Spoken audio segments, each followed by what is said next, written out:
Half a world away in Syria, the battle for Homs has intensified after 10 days of shelling by government forces. The human cost of the violence is prompting heated debate over intervention.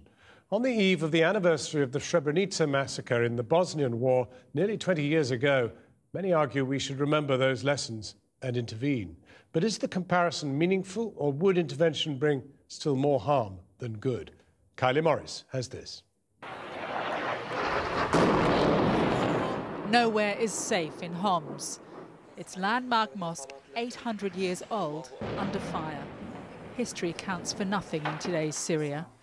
President Assad's army has used mortars, tanks and airstrikes to target rebel-held areas for 10 long days. The latest episode in a siege that's already lasted more than a year. Those who've survived have given up waiting for help.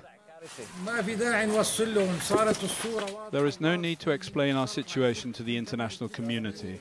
The picture has been clear for the last 3 years and nothing's changed. The whole world knows what's happening to Syria, but nobody wants to do anything. We don't know why. Is it inability or fear? We don't know. You've heard this before, and you've certainly seen these kinds of images.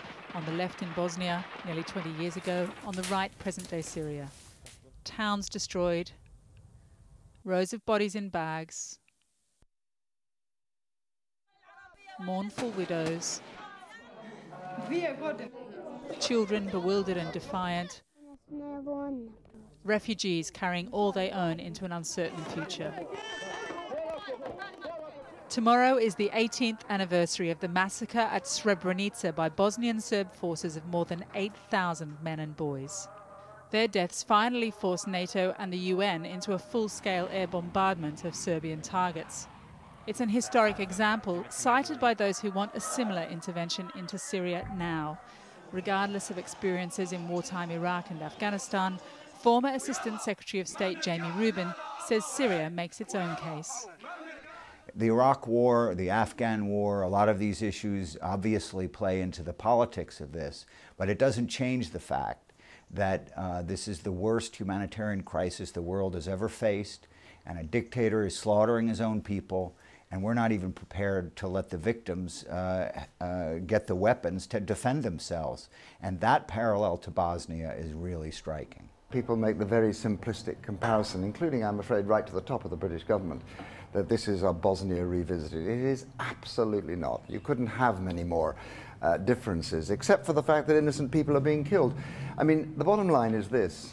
In Bosnia and Herzegovina, it was right to intervene. We could intervene, so we did intervene, and it made things better. In Syria, it would be wrong to intervene because it would make things worse, and we can't anyway. We don't have the military power, so we shouldn't. For the families of Srebrenica, it's still not better. They're preparing to rebury 400 bodies, exhumed from numerous mass graves and newly identified. It's a process repeated every year on the massacre anniversary. Relatives have waited all this time to find their loved ones. Tomorrow they'll have graves and plaques to honour their memory.